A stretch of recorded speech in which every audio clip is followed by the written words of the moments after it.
Hola, buenas noches, ¿cómo están? Gracias por estar conectados. Si recuerdas algún amigo o hermano de la iglesia que debiera escuchar más del tema del Espíritu Santo, háblale, mándale un mensajito, que estemos la mayor cantidad de gente conectada posible. Hoy vamos a continuar con el tema del Espíritu Santo, de lo que se habló el domingo. Vamos a complementar algunas cosas hoy. Vamos a leer una porción de la palabra y luego empezamos. Dice Juan capítulo 16, versículos del 5 en adelante. Ahora voy a aquel que me envió, y ninguno de ustedes me pregunta a dónde voy. En cambio se entristecen por lo que les he dicho. En realidad es mejor para ustedes que me vaya, porque si no me fuera, el abogado defensor no vendría. En cambio, si me voy, entonces se lo enviaré a ustedes. Y cuando Él venga, convencerá al mundo de pecado y de la justicia de Dios y del juicio que viene. El pecado del mundo consiste en que el mundo se niega a creer en mí. La justicia está disponible, porque voy al Padre y ustedes no me verán más. El juicio vendrá, porque quien gobierna este mundo ya ha sido juzgado. Me queda mucho más que quisiera decirles, pero en este momento no pueden entenderlo. Cuando venga el Espíritu de verdad, Él los guiará a toda la verdad. Él no hablará por su propia cuenta, sino que les dirá todo lo que ha oído y les contará lo que sucederá en el futuro. Me glorificará porque les contará todo lo que reciba de mí. Todo lo que me pertenece al Padre es mío. Por eso dije, el Espíritu les dirá lo que reciba de mí. Vamos a orar en esta noche. Señor, en esta noche especial queremos pedir que sea el Espíritu Santo del que vamos a hablar hoy, el que nos guía a toda verdad, el que me dé a mí la unción, la autoridad, el discernimiento, y el que prepare los corazones de mis hermanos para escuchar lo que se va a decir. Señor, ponemos en tus manos esta ocasión especial en que vamos a hablar de tu palabra. Gracias por este momento especial, en el nombre de Jesús. Amén. Muy bien, un segundito, voy a poner esto en avión para que no entre. Ok, aquí está. Muy bien, el tema del Espíritu Santo es muy relevante porque algo que ha pasado en la iglesia cristiana históricamente ha sido que la iglesia no le ha dado al Espíritu Santo el lugar que al Espíritu Santo le corresponde. Cuando uno estudia la historia de la iglesia, por ejemplo, uno nota que después del cuarto siglo en adelante hasta el siglo XIX, el Espíritu Santo no era un tema común de enseñanza en la teología cristiana. Pasa como aquellos discípulos de Juan que ni siquiera sabían que había Espíritu Santo. La iglesia cristiana desconocía todo lo que el Espíritu Santo puede hacer por la iglesia y por los individuos. Y es a raíz del avivamiento pentecostal de 1914, cuando el Espíritu Santo provoca un avivamiento, que la iglesia se reencuentra con el Espíritu Santo, y es el mismo Espíritu Santo el que aviva a la iglesia, de tal manera que la iglesia pasa de ser pequeñas minorías en América Latina a ser iglesias poderosas como lo son hoy. Yo crecí desde niño en la época de los 60, cuando en la mayoría de los países de América Latina no llegábamos ni al 3% de la población. Yo recuerdo cuando leía sobre México, que apenas tenía un 1% de cristianos. Éramos pequeñas congregaciones asediadas y agobiadas por una mayoría religiosa aplastante que nos miraba con sospecha. El avivamiento pentecostal de Azusa Street provocó tal impacto en América Latina que países como Guatemala están llegando al 50% de población cristiana, Brasil está llegando al 40%, Costa Rica tiene el 40%, y nuestra República Mexicana ha tenido un crecimiento espectacular. En poco tiempo, probablemente el 20% de la población mexicana se va a identificar como cristiana evangélica, porque hoy hay mega iglesias, hay miles de iglesias pequeñas medianas instituciones, ministerios para eclesiásticos. El mover del Espíritu Santo se nota en la música, cómo los músicos cristianos hoy influyen en el mundo no cristiano. Hay cantantes cristianos que han ganado Grammy. Hay música cristiana muy reconocida, gente del espectáculo y de la política se han convertido al cristianismo. Hoy ser cristiano evangélico no es motivo de persecución, con excepción de muy al sur del país.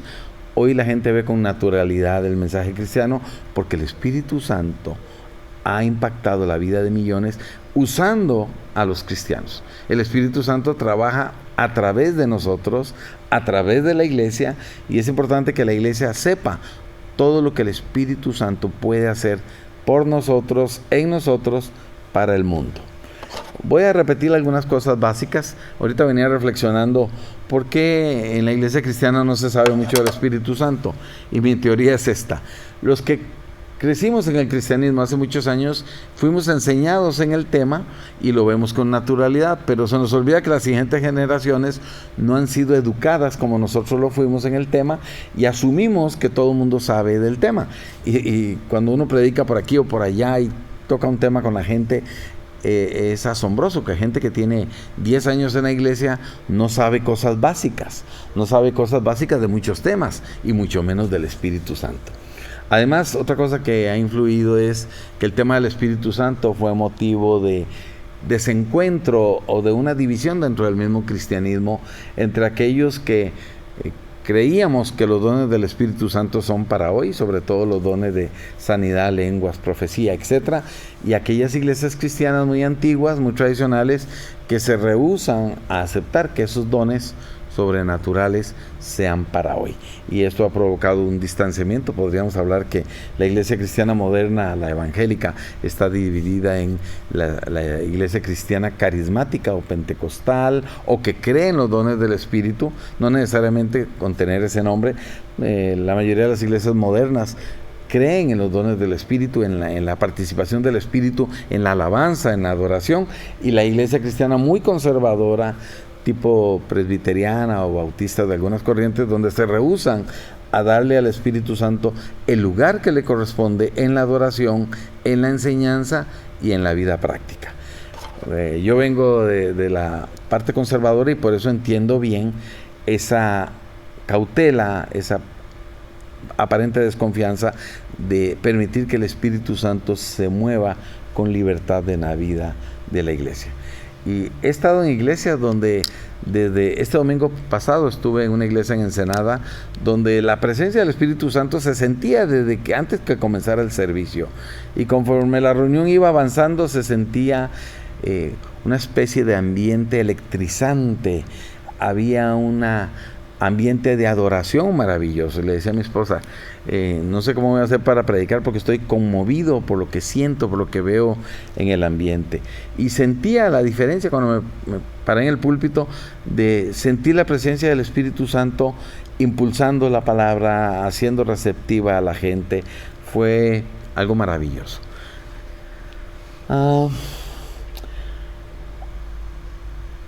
Vamos a empezar con lo básico.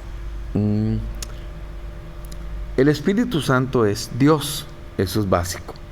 Es una manifestación de las tres que tiene Dios. Creemos en un Dios trino. Es cierto que en la Biblia la palabra Trinidad no aparece, aparece el concepto. Algunos argumentan, esa palabra no está. Sí, no está, pero hay abundancia de versículos bíblicos que describen al Espíritu Santo como Dios mismo actuando de diferente manera.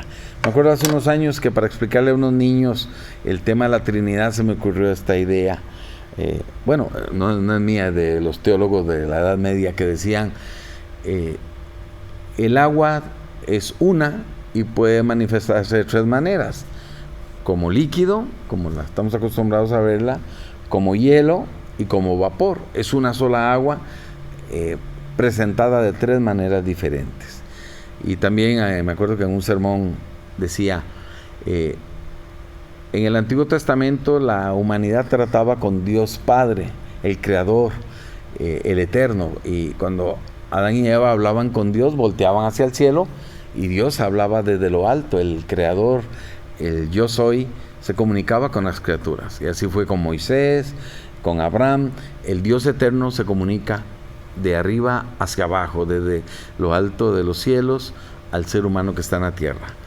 En el Nuevo Testamento dice la palabra que el Verbo se hizo carne, que Dios fue manifestado en carne, que cuando llegó el cumplimiento del tiempo, Dios mandó a su Hijo, y el nacimiento de Jesús de Nazaret es Dios habitando entre los hombres.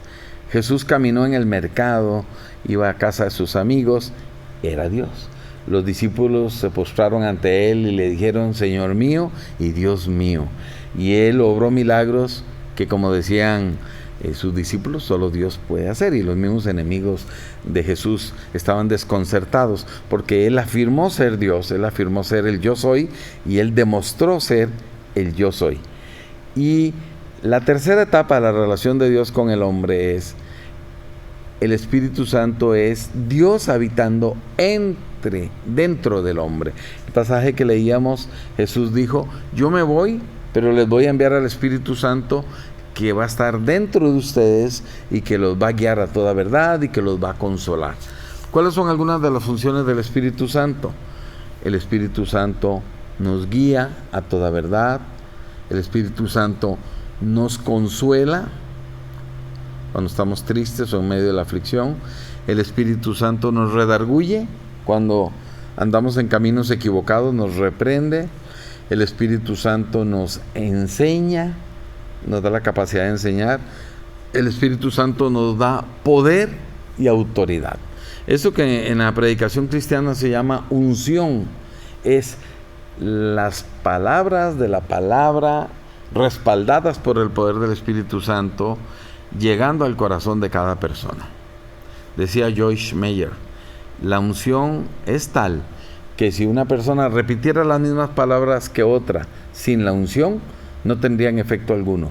Pero las palabras dichas por la persona con unción tienen la capacidad de penetrar el alma y el espíritu, como dice la palabra, de mostrarnos nuestra realidad, de llevarnos a Dios. Por ejemplo, la conversión de la gente cuando oye el Evangelio es un milagro del Espíritu Santo, porque es el Espíritu Santo que convence a la persona de seguir a Jesús, de hacerse cristiano, y esa decisión de la persona, movida por el Espíritu Santo, produce el milagro del nuevo nacimiento.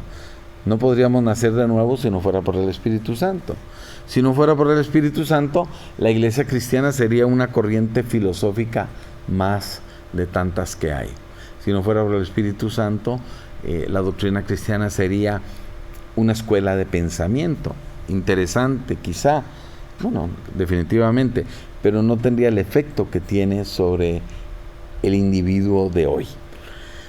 Ok, vamos a ver algunos versículos muy relevantes que hablan del Espíritu Santo. Bueno, hay gente fuera del cristianismo que niega que el Espíritu Santo sea una persona. Hay sectas que no creen que el Espíritu Santo sea una persona.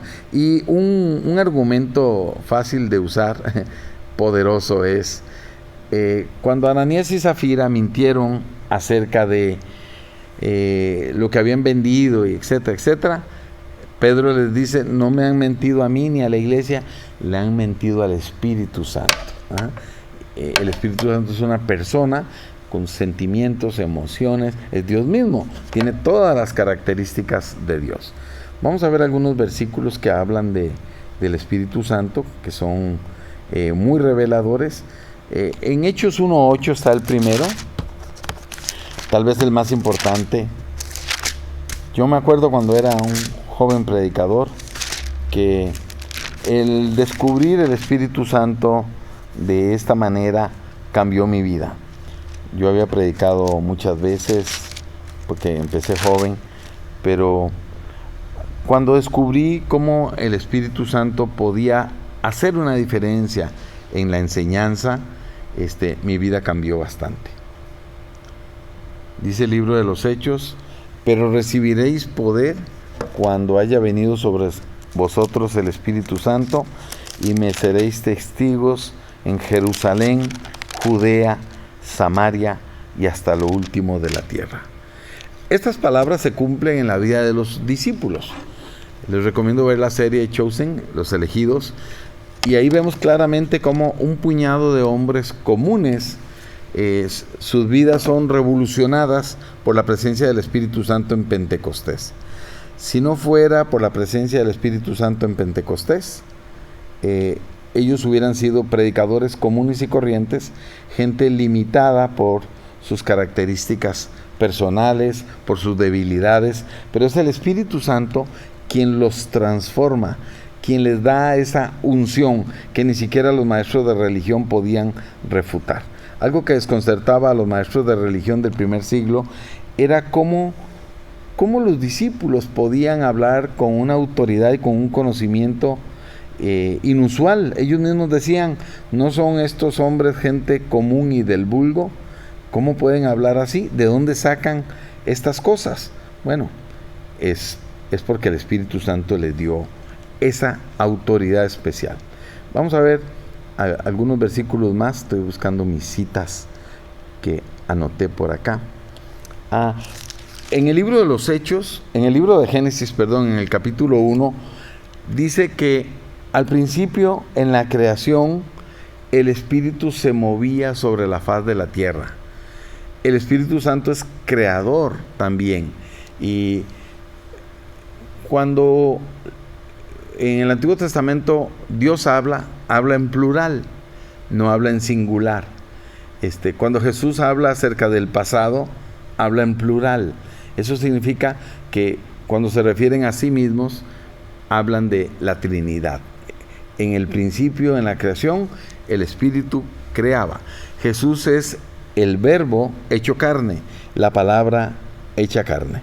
Entonces, este es un argumento poderoso. También, cuando Esteban va a morir y va a ser sacrificado, va a ser apedreado, ¿se acuerdan que Esteban murió lapidado? Dice que Esteban, lleno del Espíritu Santo, alzó los ojos al cielo y vio al Padre y a Jesucristo allá. Entonces, ahí está la Trinidad. Esteban, lleno del Espíritu Santo, alzó sus ojos al cielo y vio al Padre y al Hijo a la diestra. Entonces, este es un argumento poderoso acerca de el Espíritu Santo.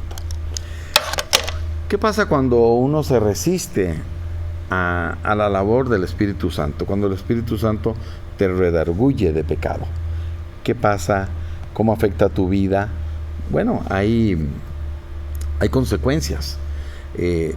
Cuando uno se resiste a oír la voz del Espíritu Santo que te reprende, uno puede endurecer el corazón, uno puede dejar de tener comunión con Dios. Hay gente que ha oído la voz del Espíritu Santo hablando a su conciencia y se ha rehusado a prestar atención, y llega un momento en que pierde conexión con Dios y necesita ser disciplinado para volver. Así que eso es una cosa bastante triste, ¿no? Veamos más versículos de la palabra. Bueno, el Espíritu Santo da dones a la iglesia. Parte de la función del Espíritu Santo es edificar el cuerpo de Cristo, enriquecerlo. El Espíritu Santo nos da dones sobrenaturales. Anoche que hablaba con mis hijos de los dones, estaba recordando que hay dones que son espectaculares, como la sanidad divina, como las lenguas, como la profecía. Pero hay dones que no son tan espectaculares, pero que son sumamente necesarios en la vida de la iglesia. El don de la enseñanza. La Biblia dice que algunos tienen el don del discernimiento, el don de ciencia, de profundizar en la Biblia y encontrar aquellas verdades que necesitamos saber. Un predicador lo que hace, lleno del Espíritu Santo, es estudiar la palabra y encontrar el propósito que Dios tiene para la iglesia. Y por eso cuando venimos a la iglesia y oímos sermones, de repente decimos, parece que alguien le habló al predicador de mi vida, parece que alguien fue a chismear, y no es así. Es el Espíritu Santo quien toma la palabra y la lleva a cada persona. Entonces, es muy importante que sepamos cuáles dones te dio el Espíritu Santo. La Biblia dice que no hay ni una sola persona en el cristianismo que no haya recibido por lo menos un don. Todos hemos recibido dones, unos más, unos menos, y por cierto, somos responsables de usar esos dones. Los dones son irrevocables. ¿En qué sentido? Dios los da y no los quita, pero si no los usas, Dios te va a pedir cuentas. Hay don de misericordia, que es las personas que tienen esa capacidad de dar. Hay don de liderazgo, que es cuando la gente te respeta, te sigue, confía en ti, y Dios quiere que uses esos dones. En otra versión dice que el lugar donde estaban reunidos fue lleno del Espíritu Santo. ¿Se acuerdan? Pentecostés. Y proclamaban la palabra de Dios sin temor alguno. Sería bueno preguntar, ¿por qué a veces tenemos miedo de hablar la palabra? ¿Por qué algunas veces nos da miedo compartir? Bueno, probablemente es porque tratamos de evangelizar o compartir utilizando nuestra inteligencia o nuestro conocimiento. Debemos de hablar en el poder del Espíritu Santo. Es el Espíritu Santo quien te va a dar las palabras correctas y la autoridad necesaria para que la gente escuche. En 1 Juan 4:13 dice: ¿cómo sabemos que permanecemos en Él y que Él permanece en nosotros? La respuesta es porque Él nos ha dado de su Espíritu. Un tema que está asociado al Espíritu Santo desde el principio es avivamiento, derramamiento. Ya en el Antiguo Testamento el profeta Isaías escribía: porque yo derramaré agua sobre suelo sediento y torrentes sobre la tierra seca. Derramaré mi espíritu sobre tus descendientes y mi bendición sobre tus vástagos. Entonces hay muchas promesas de que el Espíritu Santo se iba a derramar. Y quiero decirles que una de las épocas donde más vamos a ver la función del Espíritu Santo es ahora. En los últimos tiempos, decía el profeta Joel, que el Espíritu Santo se iba a derramar sobre los hijos de Dios y que los jóvenes verían visiones y los ancianos tendrían sueños. Muy bien. Otro versículo dice que todos los que son guiados por el Espíritu de Dios son hijos de Dios. Y ustedes no recibieron un espíritu que de nuevo los esclavice al miedo, sino el Espíritu que los adopta como hijos y les permite clamar: Abba, Padre. Esto es importante. No se puede ser cristiano si no se tiene el Espíritu Santo. No hay un cristiano sin el Espíritu Santo. Decir que vamos a buscar el Espíritu Santo después de ser cristianos es incorrecto. Lo que sí existe es ser lleno del Espíritu Santo, que es una experiencia que se puede repetir muchas veces y algunas veces de forma espectacular o sobrenatural, como el tema de las lenguas y todo este asunto, o podemos contristar al Espíritu Santo y vivir sin la llenura del Espíritu Santo, con el Espíritu Santo contristado, apagado, que no le permitimos trabajar en nuestras vidas. El profeta Isaías escribió una palabra profética que Jesús se la tomó para sí. El Espíritu del Señor omnipotente está sobre mí, por cuanto me ha ungido me ha escogido, me ha enviado, me ha capacitado para anunciar buenas nuevas a los pobres, me ha enviado a sanar a los corazones heridos, a proclamar liberación a los cautivos y libertad a los prisioneros. Esta palabra profética se aplica no solo a Jesús, todos hemos sido llamados a sanar corazones heridos, a llevar palabra de liberación a los cautivos y de libertad a los prisioneros de su pecado. Así que algo maravilloso cuando uno va a una cárcel a hablar del cristianismo es ver cómo el Espíritu Santo produce una experiencia de libertad aún en personas que están encarceladas. Bien, voy a leer literalmente la profecía de Joel porque aplica a nosotros. Después de esto, dice el profeta Joel: derramaré mi espíritu sobre todo el género humano. Los hijos y las hijas de ustedes profetizarán, tendrán sueños. Tendrán sueños los ancianos y visiones los jóvenes. En esos días derramaré mi espíritu sobre los siervos y las siervas. Bien, y una palabra final: el Espíritu Santo vino para darnos paz, esperanza. Vino para darnos paz y esperanza. Dice Romanos 15:13 que el Dios de la esperanza los llene de toda la alegría y paz a ustedes que creen en Él, para que rebosen de esperanza por el poder del Espíritu Santo. Mi llamamiento esta noche es que procures primero ser lleno del Espíritu Santo siempre. ¿Y cómo se logra eso? Pidiéndolo. Es un mandamiento bíblico. Sed llenos del Espíritu, escribió Pablo. Segundo, no contristemos al Espíritu Santo. No aplastemos su presencia en nuestras vidas. El Espíritu Santo vino para guiarnos, enseñarnos, consolarnos, y que todos los días, todas tus acciones y todos tus servicios a Dios, el uso de tus dones, sea respaldado por el Espíritu Santo. Las personas llenas del Espíritu Santo son de bendición para muchos. Las personas que no están llenas del Espíritu Santo carecen de poder, de influencia y de impacto en las vidas de los demás. Todos hemos sido llamados a ser llenos del Espíritu y a impactar a nuestro mundo con el poder de Dios, que es el poder del Espíritu Santo. Buenas noches, Dios te bendiga, y espero que estas palabras queden en tu corazón siempre. Y si puedes compartir este mensaje con otros, ya que queda grabado, compártelo. Buenas noches. Encuentro de varones, 28 de junio al 1 de julio, en Rancho Agua Viva. Informes con César Hernández.